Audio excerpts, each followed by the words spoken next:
On apportait à Jésus des petits enfants pour qu'il les touche.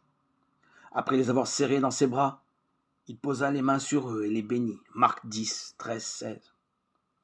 On peut voir sans être vu, entendre sans être entendu, mais on ne peut certainement pas toucher sans être touché.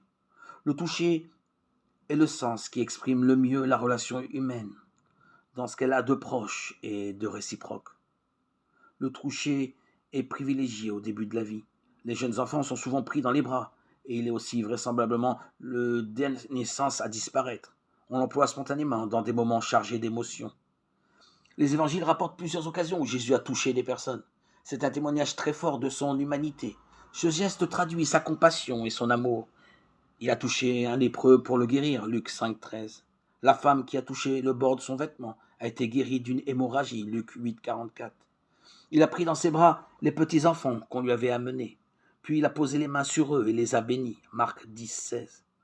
Il a aussi touché ses disciples effrayés pour les rassurer, Matthieu 17, 6, 7. Et les a invités à le toucher pour les convaincre de sa résurrection, Luc 24, 39. Au moment de l'arrestation de Jésus, un disciple blesse Malchus, l'esclave du grand prêtre, et lui coupe l'oreille. Mais Jésus touche l'oreille amputée et guérit l'homme, Luc 22, 51.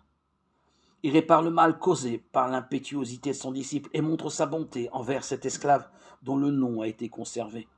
Nous ne savons pas si Malchus est devenu chrétien suite au geste de compassion de Jésus, mais ce geste révèle l'immense grâce du Seigneur en faveur d'un de ses ennemis envoyé pour l'arrêter.